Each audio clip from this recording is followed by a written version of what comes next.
Diceritakan, seorang mahasiswa pergi ke kampus menggunakan skuter elektrik miliknya. Dia adalah Hwiso, mahasiswa jurusan teknik yang tidak pandai dalam bersosialisasi. Saat itu, kampusnya mengadakan pameran antar jurusan. Banyak sekali stand dan pertunjukan yang ditampilkan oleh para mahasiswa. Setibanya di kampus, Hwiso bertemu dengan kedua temannya yang sedang menjaga stand jurusan teknik. Mereka bertiga menyediakan jasa gratis untuk perbaikan sepeda bagi para pengunjung. Alih-alih menjaga standnya, mereka bertiga malah asyik memainkan robot virtual hingga lupa ada pengunjung yang datang. Di lain tempat, seorang gadis sedang mengikuti lomba panahan berhadiah di kampus itu. Dia adalah Hyejin, pemanah profesional yang memiliki keterbatasan fisik. Di balik kekurangannya itu, dia sangat piawai menembakkan panahnya. Hingga saat dia berhasil, pemilik stand yang menyadari Hyejin adalah seorang profesional marah, merasa sudah dicurangi. Namun karena tidak ada peraturan tertulis sebelumnya, hadiah itu pun terpaksa diberikan. Saat Hyejin pergi, kursi roda miliknya tidak bisa dikendalikan. Hal itu membuatnya terus melaju hingga akhirnya tersungkur ke dalam stand jurusan teknik. Hwiso yang ada di sana bukannya membantu, tapi malah fokus pada kursi roda gadis itu dan berkata bahwa remote kontrolnya sudah rusak. Saat ditanya apakah kamu bisa memperbaikinya, Hwiso yang tidak pandai bersosialisasi berkata, 네, 고칠 수 있어요. 여기 공구랑 다 있어가지고. 저 잠깐만 일어나 보실래요? 네? 죄송해요. Singkat cerita, Hwiso telah memperbaiki controller di kursi roda itu. Hyejin terlihat sangat gembira dan memuji bakat yang dimiliki Hwiso. Karena Hyejin tidak mau berhutang budi, dia mengajak Hwiso makan bersama dan mentraktirnya sebagai tanda terima kasih. Hwiso merekomendasikan tempat makan yang menurutnya enak. Namun sayangnya, perjalanan ke restoran itu tidaklah mudah. Sebuah tangga yang menjulang tinggi seolah menghalangi Hyejin untuk pergi. Hwiso yang tidak peka hanya bisa diam tanpa solusi. Hyejin akhirnya berkata, jika mau makan di tempat itu, gendonglah aku. Setelah menggendongnya dengan penuh perjuangan, Hwiso memesan makanan favoritnya, dan ternyata Hyejin juga menyukai menu itu. Saat mereka berdua makan, Hwiso menjelaskan secara teoritis kenapa makanan itu bisa enak. Seketika Hyejin menyuapinya agar dia berhenti bicara dan menikmati makanannya itu. Setelah mereka berdua selesai makan, masalah baru muncul, di mana kursi roda elektrik milik Hyejin hilang. Akhirnya Hyejin dijemput seseorang yang ternyata itu adalah adiknya sendiri. Karena merasa bertanggung jawab, Hwiso memberikan kartu mahasiswanya sebagai jaminan bahwa dia akan mengganti kursi roda yang hilang itu. Di saat itulah, Hyejin mulai menyadari bahwa Hwiso adalah sosok yang spesial bagi dirinya. Sementara itu, Hwiso kembali ke stand jurusan teknik. Dia membuka situs online untuk mencari kursi roda itu. Sayangnya Hwiso tidak sanggup menggantikannya karena ternyata harganya sangat mahal.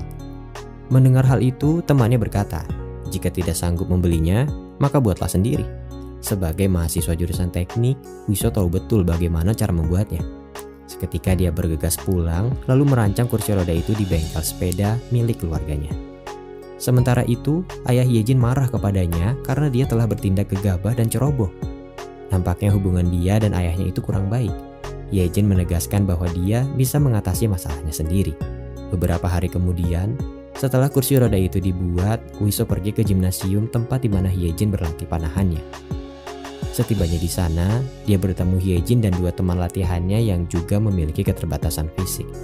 Hwiso memberikan kursi roda itu dan menjelaskan kepada Hyejin bahwa dia membuatnya sendiri karena tidak sanggup membeli kursi roda yang baru.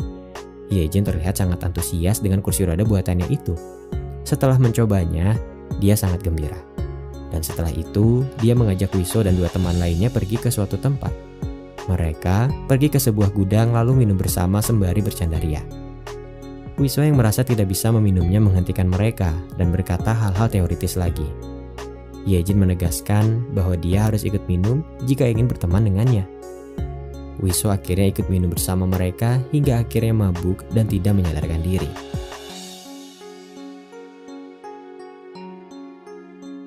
Hyejin mengantarnya pulang dengan taksi online. Di sana dia bertemu dengan kedua orang tuanya Hwiso yang sedang memperbaiki sepeda. Hyejin merasa bersalah karena sudah mengajak Hwiso minum bersama. Namun sang ibu menjelaskan bahwa dia sangat senang karena berkat Hyejin, anaknya itu bisa bersosialisasi selayaknya pria pada umumnya.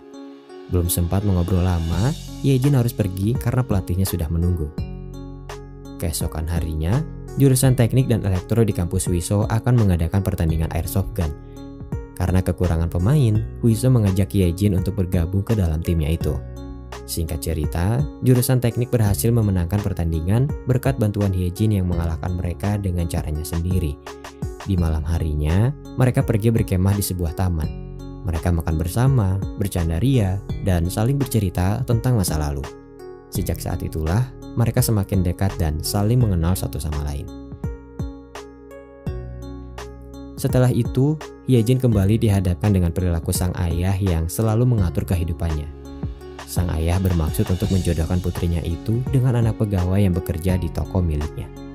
Hyejin sangat yakin bahwa pernikahan itu hanya karena sebuah harta, bukan karena pria itu mencintai dirinya dengan tulus. Hyejin yang merasa dirinya sudah dibuang, marah, lalu kemudian pergi. Ternyata Hyejin pergi menemui Wiso di rumahnya. Setelah mencoba teknologi VR, dia merasa terhibur dan suasana hatinya kembali ceria.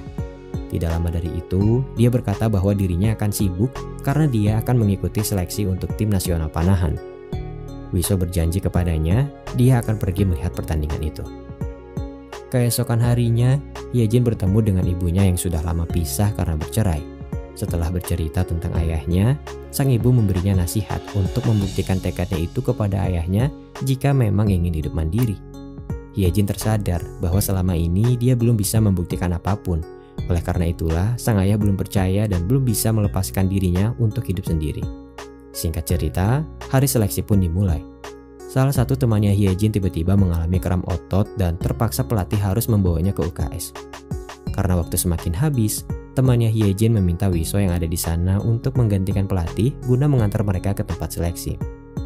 Wiso tiba-tiba menolak dan beralasan bahwa dia harus pergi menemui dosennya. Hyejin paham dan membiarkannya pergi, karena dia tahu Wiso tidak bisa menyetir akibat trauma yang dialaminya di masa lalu. Setelah kejadian itu, Wiso menjadi termotivasi untuk berlatih mengendarai mobil dan menghilangkan rasa takutnya. Teman satu jurusannya membantu dia sebisa mungkin hingga akhirnya dia berhasil mendapatkan lisensi mengemudinya.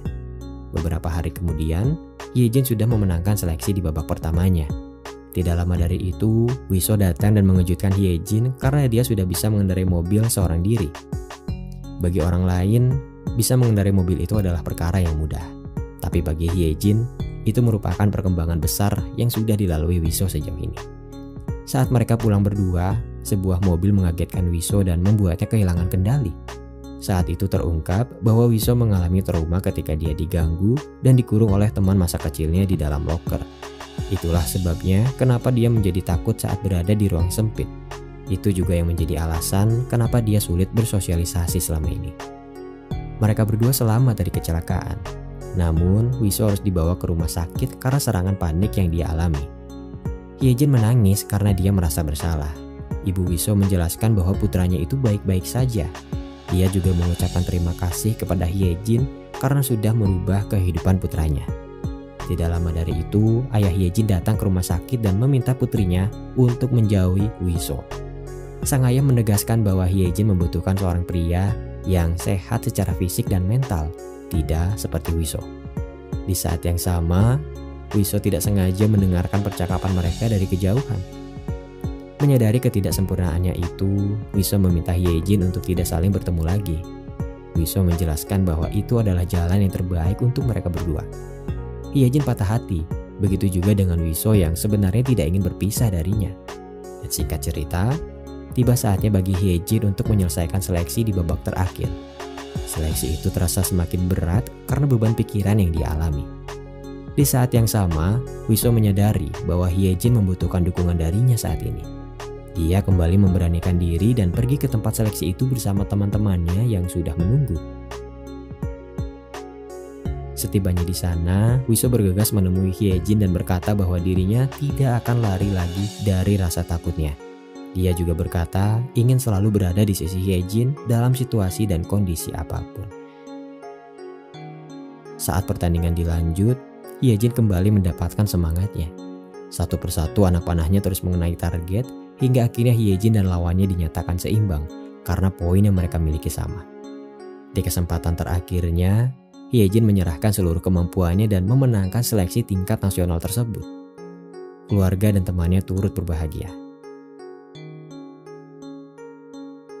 Dan singkat cerita, hubungan Hyejin dan ayahnya semakin baik.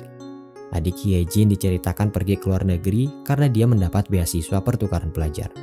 Wiso akhirnya menikahi Hyejin setelah dia lulus menjadi seorang insinyur. Film ini diakhiri dengan kebahagiaan ketika Wiso, Hyejin dan teman-temannya pergi makan bersama di restoran favorit mereka.